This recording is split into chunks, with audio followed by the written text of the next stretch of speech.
Stage पे बैठे आज के chief guest doctor V Srinivas Goud साहब और हमारे एमपी कैंडिडेट मनीष श्रीनिवास रेड्डी साहब और स्टेज पे बैठे हमारे town president minority town president Mohsin साहब, इमरान साहब, कदीर भाई, नईम भाई, अहमद भाई, प्रभाकर राव, शकील और सामने भी बैठे जो भी मेरे पूरे लोग हैं और हाफिज इदरीस साहब और चंचले के साहब और मोहसिन खान साहब और मकबूल साहब और सब सारे और सामने भी बैठे। आज सिर्फ बिल्कुल शॉर्ट नोटिस पे ओनली मेन लोगों को बुलाया गया था, इसीलिए इतने लोग आए।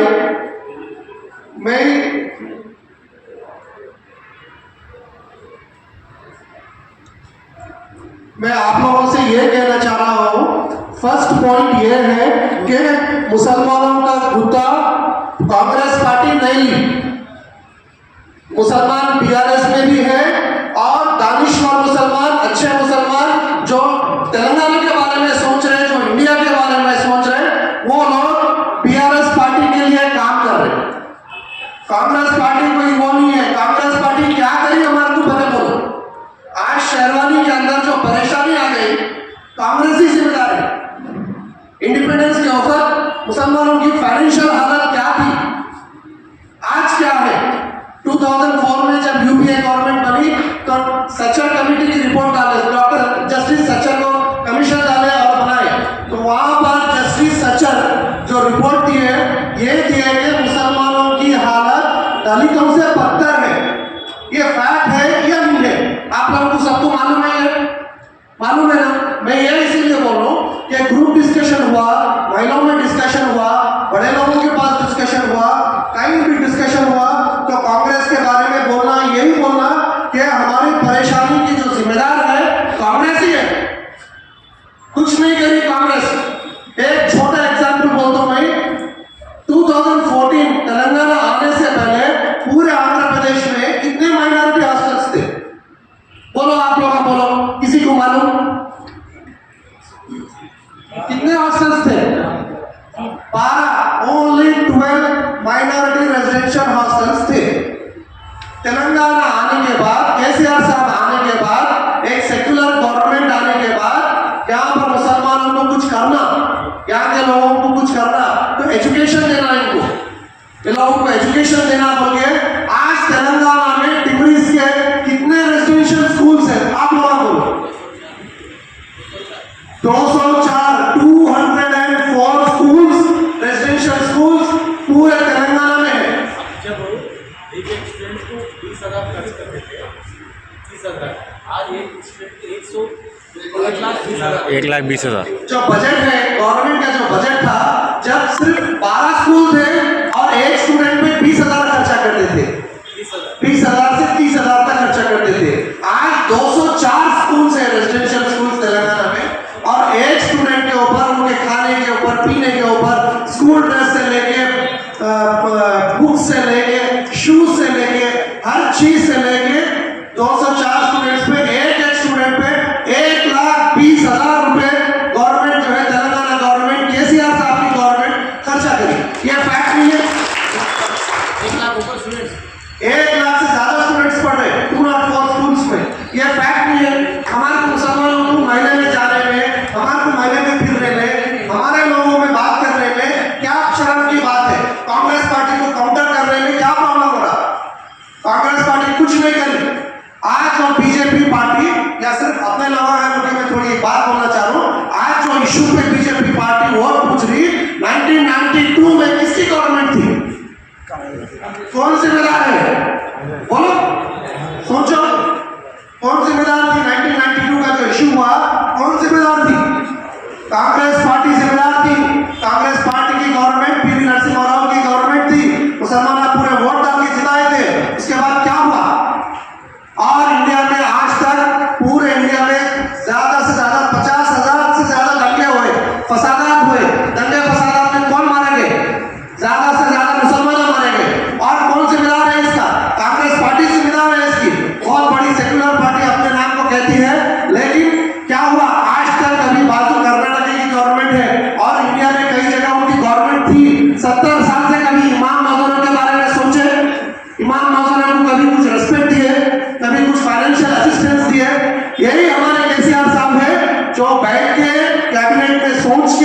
इमाम मौसम को भी कुछ ना कुछ रेस्पेक्ट देना, फाइनेंशियल हालत उनकी अच्छी नहीं है वो की है। क्या ये 2-3 पॉइंट्स हमारे क्या बताने को काफी नहीं है? 550 मेडिकल सीट्स में 550 मुसलमानों को मेडिकल सीट्स देने के लिए गया है। और कई इश्यूज हैं। आप लोगों मैं बोलने का ये भी है कि टीआरएस पार्टी के मुसलमान लीडर जितने भी है, कार्यकर्ता जितने भी है, हम हर घर जाएंगे, हर घर जाएंगे और बार बार यही है कि मोदी आ जाता बोल के डाल रहे। मोदी से डरते क्या कोई? 10 साल मोदी था, क्या करा? कुछ हुआ? क्योंकि यहाँ पर हमारी केसीआर साहब की गवर्नमेंट थी, वहां पर रेवंत रेड्डी साहब बोलते बड़ा भाई है मोदी को बड़ा भाई बोलते हैं। क्या छोटा भाई क्या कर रहा? किसी को दिया मिनिस्ट्री, दिया मुसलमानों को, किसी को मिनिस्ट्री दिया, वो चढ़ के आगे जाके इतना उठा डाल रहे, कभी मिनिस्ट्री दिया।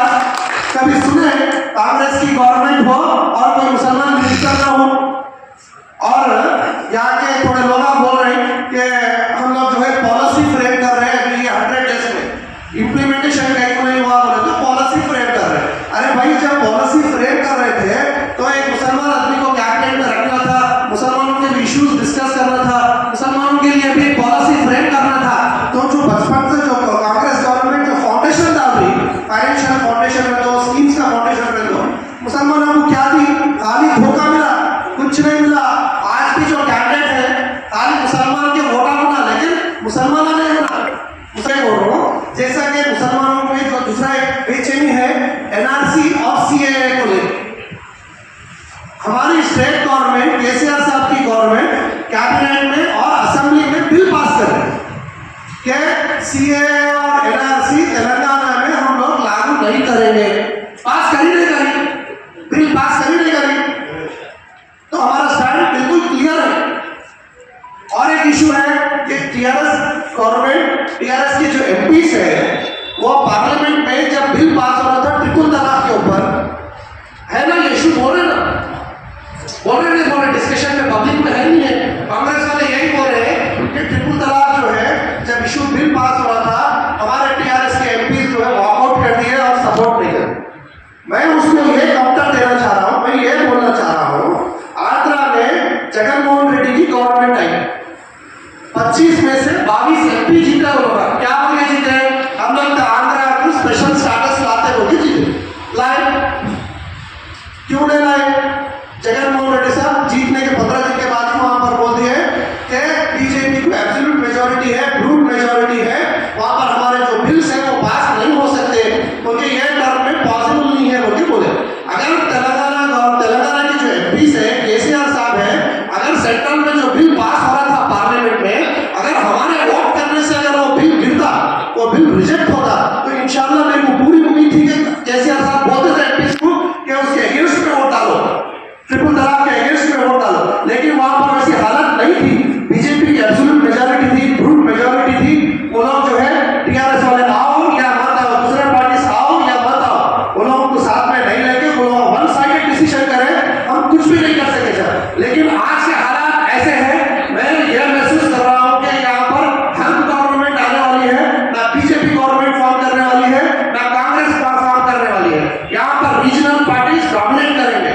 रीजनल पार्टीज जब डोमिनेट करेंगे, इंशाल्लाह हमारे जो भी बिल्स है, और हम टीआरएस पार्टी में है, हमारे लीडर्स तक हम ये बात पहुंचाएंगे कि कभी भी हम गवर्नमेंट आई और कोई भी बिल, कोई भी जो मुसलमानों को मेन डैमेज करने वाला बिल कुछ हो, तो ऐसे बिल्स को सपोर्ट नहीं करेगी, नहीं पास होने देगी। और हम लोग केसीआर साहब यहाँ पर महबूबनगर में आए तो बोले कि मैं मरते दम तक सेक्युलर रहूंगा। ये एक बात जो तेलंगाना के लिए एजुकेशन करा, जो तेलंगाना के लिए इतना काम करा, जो तेलंगाना के लिए मरने के लिए तैयार हुआ था, वैसा आदमी एक चौरस्ते पे बैठ के पूरे आवाम के सामने वादा करा कि मैं मरते दम तक सेक्युलर रहूंगा। तो वैसी पार्टी को हम लोग जिताना है। और कांग्रेस पार्टी 3rd नंबर पे है, और 3rd नंबर पे भी बहुत दूर है। थोड़ा सा कांग्रेस वाले बोल रहे नहीं भाई, थोड़ा सा धक्का दिया हम लोग निकल जाते।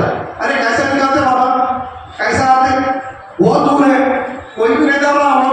आज मुसलमानों को थोड़े जगह को पकड़ के बेवकूफ बना रहे। कांग्रेस पार्टी को, टीआरएस पार्टी क्या हमेशा कांग्रेस पार्टी मुसलमानों को ठोकरी थी। मैं ये कहना चाह रहा हूँ कि मुसलमान अपने अपने एरिया में ठंडे दिमाग से सोचे मैं जो भी बोला, और मैं 100% कॉन्फिडेंटली बोल रहा हूँ कि बीआरएस पार्टी यहाँ पर जीतने वाली है। जब बीआरएस पार्टी जीतेगी, एमपी साहब जीतेंगे, यहाँ पर साथ के साथ एमएलए कांग्रेस के हैं, हमारे पास एक एमपी रहेगा जिसको हम लेकर लड़ेंगे। अगर कोई मुसलमानों का भी इशू होगा तो एमपी साहब के पास जाएंगे, बैठेंगे और उनका सपोर्ट लेंगे, और एक सिटिंग एमपी को लेकर हम जो है जो भी काम करना है इंशाल्लाह पूरे कैडर को करेंगे। नेक्स्ट मैं लोकल में इश्यूज ये बोलना चाह रहा हूँ, यहाँ पर जितने भी जने आए, बहुत सारे जने अपने अपने एरियाज में काउंसलर एस्पिरेंट्स हैं। लोकल बॉडी जब इलेक्शन आता तो काउंसलर्स के लिए, उसके लिए, इसके लिए आप लोग एस्पिरेंट्स हैं। पार्टी जो है एमपी इलेक्शन में जो भी अच्छा काम करेंगे, जो भी एरिया से ज्यादा वोट आएंगे, जो भी एरिया से जो भी अपनी जिम्मेदारी लेके यहाँ पर चैलेंज लेके कांग्रेस पार्टी से ज्यादा लीड देगा, मेजॉरिटी देगा कार को, तो आने वाले दिनों में मैं और हमारे सारे सीनियर लीडर सब मिलकर एमएलए साहब से लड़ेंगे, लड़के आप लोगों को टिकट दिलाएंगे, आप लोगों के लिए कैंवसिंग करेंगे। जैसा आज आप पार्टी के लिए आए और एमपी साहब के लिए कर रहे हैं, एमपी साहब के लिए कर रहे हैं, तो पार्टी मजबूत हो रही। हम भी आप लोगों के लिए आएंगे, आप लोगों के लिए कैंवसिंग करेंगे, और विटामिन ए की बात वोट बैंक में भी कुछ करेंगे, आप लोगों के साथ रहेंगे, और गली गली फिर के आप सबको जो भी एस्पिरेंट्स हैं, जो पार्टी के लोग हैं, वो पार्टी जिसको जिसको टिकट दी, हम वो पार्टी के कैंडिडेट को जिताएंगे, हम पूरी गली गली फिरेंगे। और एक बात, कोई किसी से डरने की जरूरत नहीं है, ऑपोजिशन में है बोल के डरने की जरूरत नहीं है। लीडर की काबिलियत, लीडर की खूबसूरत, लीडर का जो लीडर पर है सब उभरता ऑपोजिशन में, तो आप ऑपोजिशन के लिए तैयार रहिए। 10 साल रूलिंग में थे, आज ऑपोजिशन भी करेंगे और अच्छा ऑपोजिशन करेंगे। कौम के भी कुछ इश्यूज है तो उठाएंगे, बराबर उठाएंगे। अभी क्या है, थोड़े दिन से नई नई गवर्नमेंट है बोलते कुछ बात नहीं करे, क्योंकि उनको टाइम देना, कुछ भी बोले तो ये बोलते 10 साल तुम लोग थे ना भाई, अभी थोड़ा हमारे को टाइम दो, तो अभी थोड़ा टाइम दिए, अब बहुत टाइम हो गया, 100 डेज हो गया। अब अपन लोग जो है जो भी इश्यूज है भाइयों में, एरिया में, स्टेट लेवल पे, नेशनल लेवल पे जो भी इश्यूज है बात करेंगे, उठाएंगे और काम करेंगे। आपसे हम सब मिलकर काम करेंगे, और कोई पुलिस स्टेशन से डरने की जरूरत नहीं है, कोई पुलिस वालों से डरने की जरूरत नहीं है, और कोई डरने की जरूरत नहीं है। किसी को भी कुछ भी प्रॉब्लम आया तो पार्टी साथ में रहेगी। हम एमएलए साहब श्रीनिवास गौड़ साहब को लेंगे, एमपी साहब को लेंगे, सब जने मिलकर काम करेंगे और हमारी पार्टी मजबूत रहेगी। इंशाल्लाह जब आने वाले दिनों में हमारी पार्टी जब पावर में आएगी, इंशाल्लाह जरूर आएगी पावर में। मैं उम्मीद नहीं कर रहा हूँ ये 5 साल चलती गवर्नमेंट, जरूर जल्द से जल्द हमारी गवर्नमेंट जब आएगी तो जो लोग आज हमारे साथ ठहरे, जो लोग आज हमारे साथ रहे, उनको 100% उनके हिसाब से, उनके काबिलियत के हिसाब से आगे पोस्ट दिया जाएगा, पार्टी में कुछ इंपॉर्टेंस दिया जाएगा, और जो भी गलतियां पास्ट में हुए वो गलतियां नहीं हुई जैसा और आगे अच्छा रहे जैसा काम करेंगे। और अभी भी कांग्रेस पार्टी को जो अपने काउंसलर्स चले गए, जो पुराने जो काउंसलर्स चले गए, वो लोगों से बहुत परेशान है। वो लोग भी जो कांग्रेस के पुराने एमएलए को काम कर रहे थे, वहां पर भी बहुत डिस्टर्बेंस है, लिहाजा उनको भी अच्छा गिफ्ट मिला अपने तरफ से। और डरने की बात नहीं है, आप लोग सब काम करिए। मैं एक ही बोलना चाह रहा हूँ, कॉन्फिडेंट रहिए, महल में जाइए, आपके ग्रुप को